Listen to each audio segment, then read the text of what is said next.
So the NBA preseason wrapping up, I'm going to overreact to the performances and give some hot takes for you guys to listen to and probably disagree with, but that's why it's the preseason and no one really actually cares.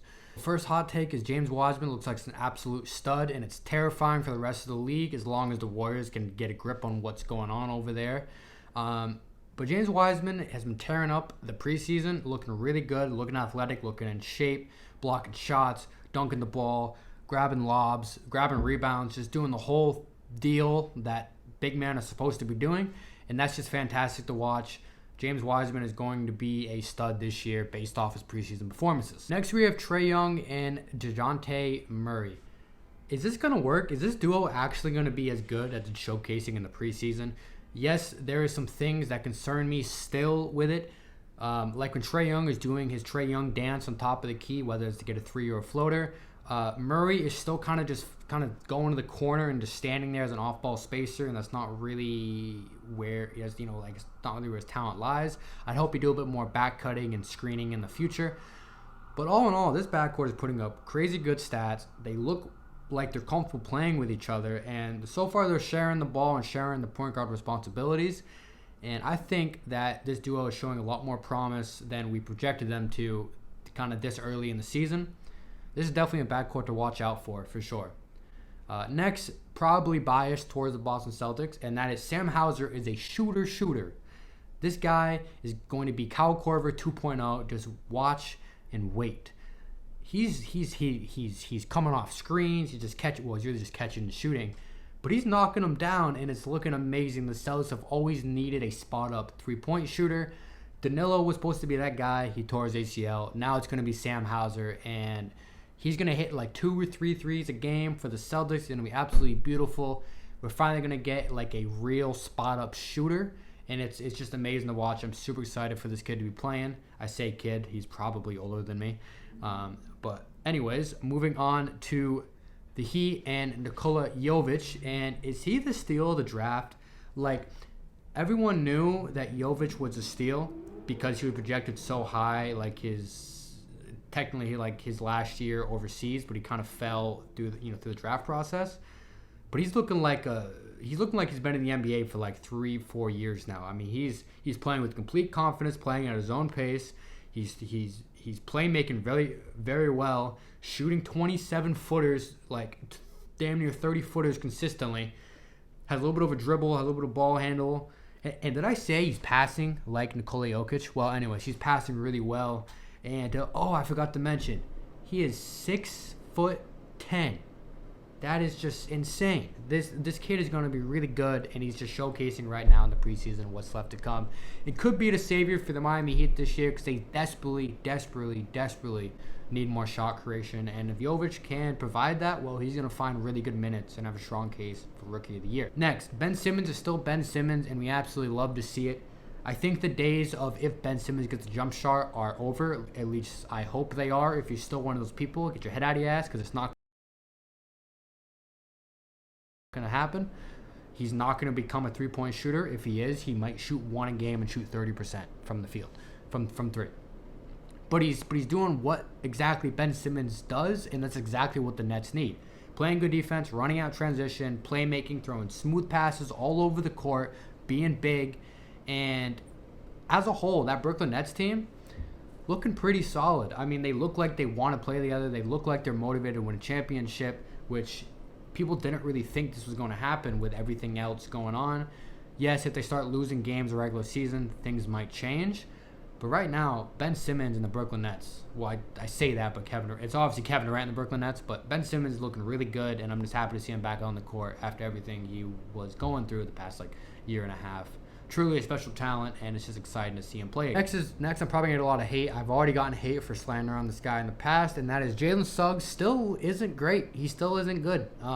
Last season, he was very disappointed. And, I say this as a huge fan of him as Gonzaga. I don't watch college basketball, right? I have time to watch the NBA, and that's it. I don't watch college basketball. But I watched that Gonzaga team because Jalen Suggs was something special, and I thought he was going to be a real special talent. I remember I was so mad when the Raptors drafted Scottie Barnes over Jalen Suggs. Spoiler alert, they made it, the right decision. And then his rookie year, Suggs looked undersized, slow, non-athletic, wasn't a good shooter, just wasn't a good offensive player. And because he's undersized, his defense hustle can only take him so far as a perimeter defender. And so far in the preseason, he's looked like that same Jalen Suggs, not crafty enough to round the rim to get over shot blockers, not shooting great from three. Yeah, I think he's only played like one game, but the one game I did watch, I'm like, this is no different from last year. And with that guard-heavy rotation they have, he's probably going to be coming off the bench getting minimal minutes. I mean, I hate to say it, but hopefully he can turn it around. But I have a feeling this is going to be like another Killian Hayes situation on the Detroit Pistons. That's just, I said it, it is what it is. Say what you want in the comments. Clip it. If I'm wrong in 5 years, go ahead and tag me in it. Next, the Clippers look like they're going to run away with the West and win the whole damn championship. I mean, they got like Kawhi, PG, and John Wall haven't like barely played basketball in the past year. And they look like they've never, well, Paul George and Kawhi have looked like they haven't lost a step. John Wall is going to take some time to get used to. But Reggie Jackson, Luke Kennard, Brandon Boston, like they're all, Norman Powell, I don't know why I said Brandon Boston. He's not a big part of the rotation. But they're all looking like they are ready to just run away with this thing and finally bring a championship to the Los Angeles Clippers. And I'm excited to watch them play. Kawhi is going to be an absolute killer this year. Next, RJ Barrett might actually take that step and take that jump that we've all wanted to see from him. He's looked like the best player on the New York Knicks by far in preseason. Julius Randle has looked terrible, by the way. And he's shooting well from three. He's getting to the rim. He's playing good defense. Like he's all in right now in preseason. And once regular season starts, I hope he picks it up and just runs away with it. And potentially be knocking on the door to be an all-star. He'll probably get some votes.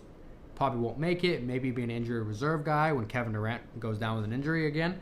But yeah, RJ Barrett's looked like a stud. Speaking about the Knicks, Cam Reddish will not make that jump. I think Cam Reddish is pretty much Cam Reddish at this point. Hasn't really shown improvement throughout any of his games with the Hawks or the Knicks.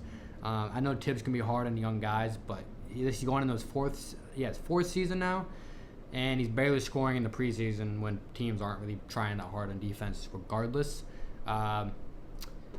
Maybe if he, puts his head down and just focuses solely on being a lockdown defender, there's really no spot for him to get consistent minutes on an NBA team.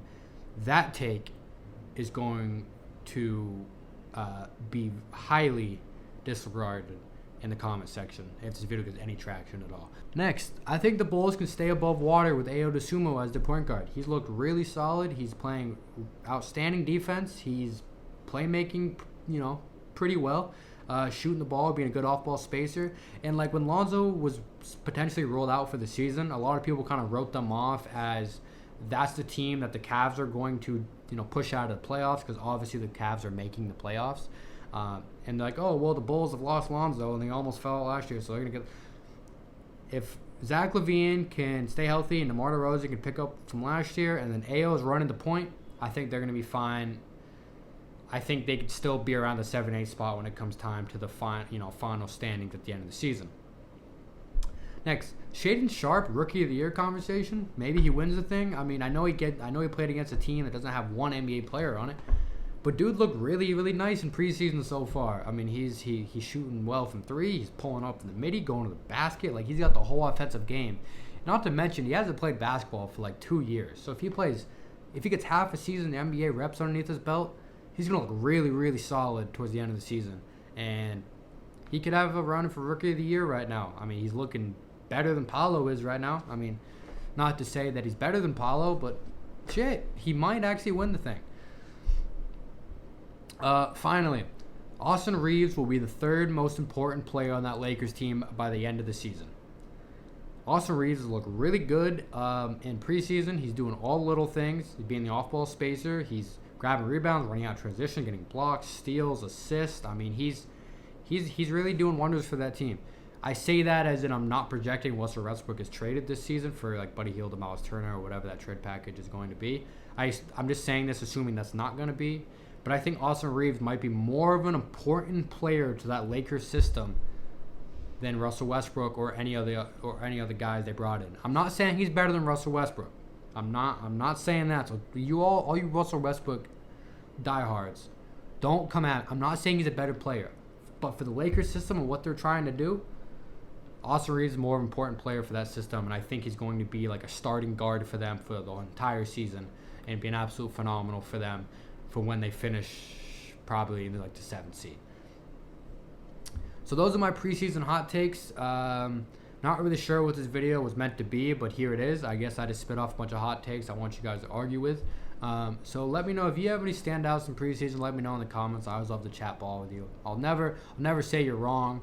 I'll just say that you're the closest thing to wrong as possible. But that's pretty much about it. Hope you guys enjoyed the video, and I'll see you in the next one.